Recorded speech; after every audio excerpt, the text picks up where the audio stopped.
this is where the copper weapons come from. Later on, the weapon makers in Loristan, which is this western part, southwestern part of Iran, found out that by adding tin and by adding arsenic to copper, they didn't know that it was bronze. Now we know it is bronze. They could make, as I mentioned, harder weapons. What it means that if you have a bronze weapon, the edges it retains sharper edges, and you can use it during combat much more efficiently. Regarding casting methods, as we call it in Persian, qalib-e-rubaz, this is a bronze weapon. This comes from Loristan. This is the southwestern part of Iran. As you can see, this one was cast in one piece, and I will explain to you what are the differences in that.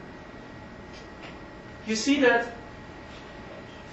the handle and the blade are cast in one piece, meaning that it's more solid. You see there are remains of stone. Normally the handle scales were made of stone or bone. So they put pieces of bone or pieces of stone in it so they could use it during combat.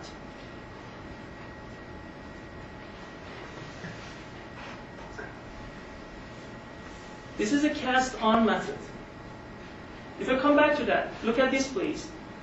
You see, this piece, the handle was made of stone or bone, as I mentioned. But here the handle is also made of bronze. That was a revolutionary technique which was developed in Loristan.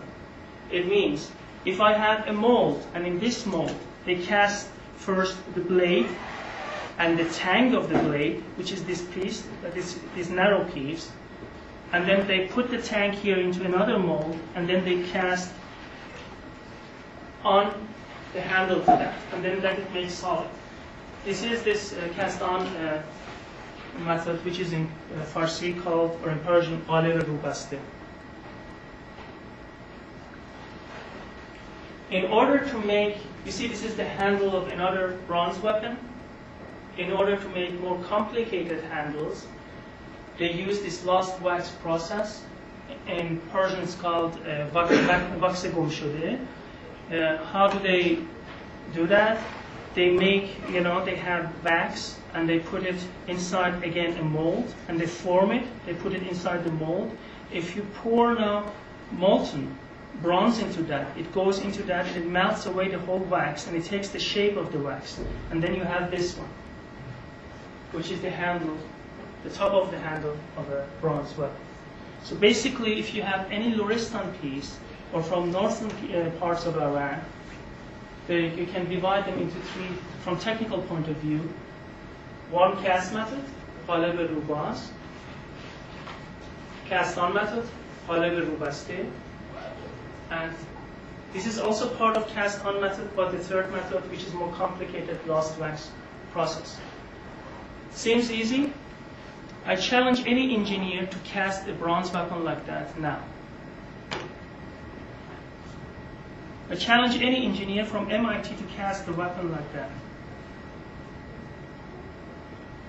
If you can't do that, then I will call you real MIT. I'm sorry to challenge you like that. Meaning, excuse me that I talk like this. I'm sorry. Meaning, this is extremely hard. And you should imagine, back then, it was not like we have as archaeologists different tools to say, okay, that's very interesting. The amount of tin on the edges are much more as in the middle of it. So they wanted to have the edges much harder as the middle. I can really calculate that, and we calculate all these fancy things, and we write them down, and we do scientific analysis. Back then, they didn't have it. They had one thing only, belief. They had only one thing. They believed in what they were doing. And the result is that. This is for us amazing. We're talking about 2000 BC to understand what it means. That's what it really makes it fascinating. If you start to cast bronze, we have different experiences. We made different experiences with bronze weapons. It always cracks. Almost always cracks. Fortunately, 2 years ago, a friend of us was able to cast a weapon By far not as good as this one's. But again, this is the start. We will come back to this technical view later on. You can ask me any questions, please, if you have. You see, we have also tanked daggers from Luristan. Tanked daggers, as you see, this is a very old form of it. Look at this piece. As all of them, as you see, they are double-edged. You see a mid-rib in the middle of the blade, which makes it hard, makes it solid so you can use it. And the tank here is there so you can use a handle on that, and then you can use it in combat. This handle was normally made of stone or bone or different other materials.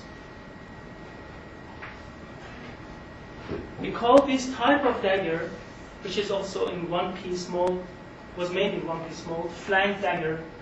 As you see the flank dagger, you see parts of stone there, and some of them are missing. Another type from Luristan, which is very, for us, fascinating, is this earlobe dagger. You see this looks like an ear, and this was made of stone. They carved it out of stone, top of the ear of a human ear, and they put it onto the tang and use it as a handle. This is the blade.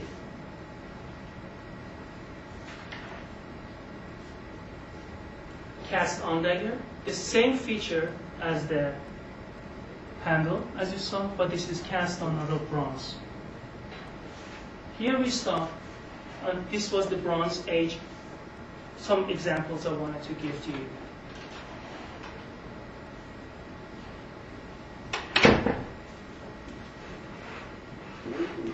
This is an iron. This is an iron mask. Yes, please. How do did they glue that like stone handle to the tank, or? Good question. You mean this one? Yeah. No. No, they don't glue. They didn't glue that. You know, normally they have. Just let me. Press force or forging or something. I'll explain it to you. Excuse me. Yeah. You see that this is a flank, and this flank, you can see that this is part of bronze. Okay.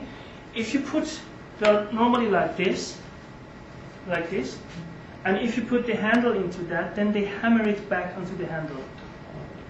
They heat it and hammer it back into the handle, and it holds it it's very strong there.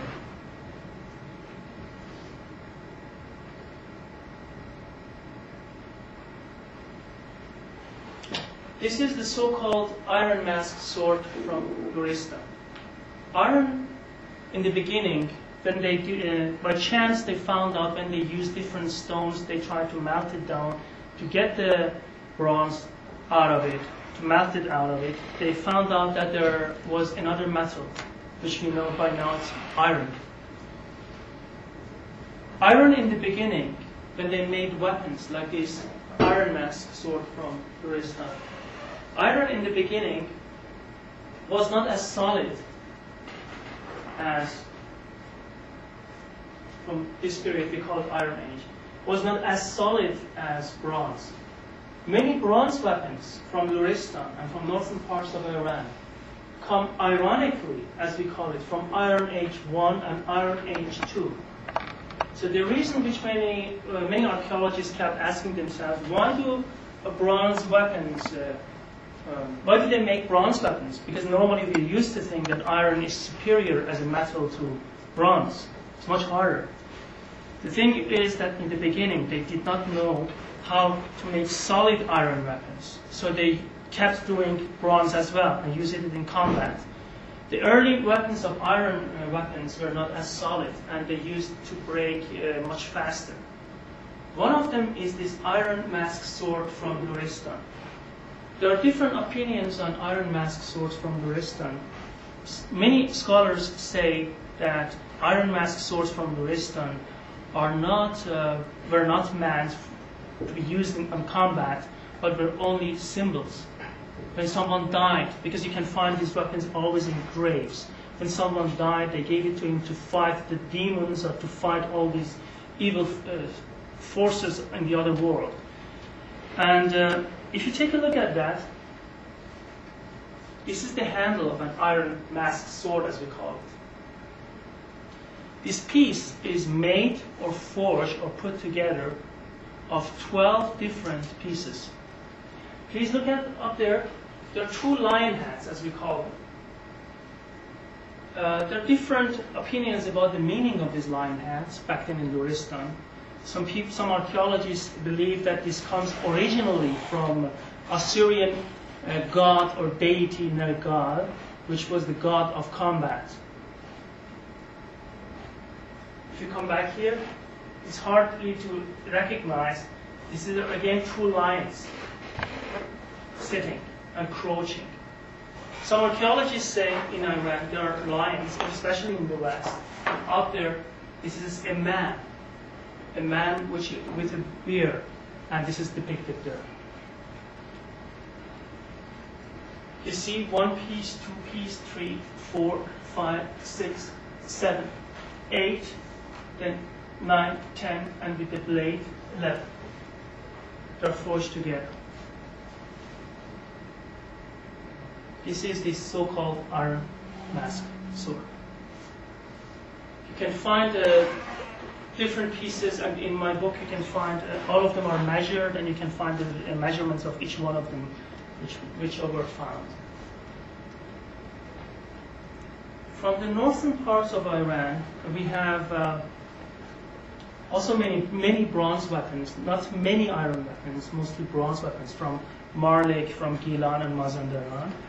And one part of it, they have special features, and one of the features which you can find there is a handle with a mushroom, as we call it. Mushroom pommel, the pommel on top of the handle. This is one of them. In the northern parts of Iran, Dr. Negahban, Izzat Negahban, made during the era of Shah, he made many excavations there. He also experienced lots of problems, but all of his pieces are now kept in National Museum of Iran in Tehran, and you can also find it in my book. So all the pieces found by Dr. Negahban are also there. See, this is cast on here with mushroom pommel. Now we come to a period which is very many Iranians like this period specifically. This is this period of Achaemenian period, Median and Achaemenian period. This is a sword, a short sword, which was used during Achaemenian period. This is called Akenakes, the Greek word we use for it. Akenakes, we don't know, unfortunately, what was the specific Persian name for that during Achaemenian period. Is divided into two different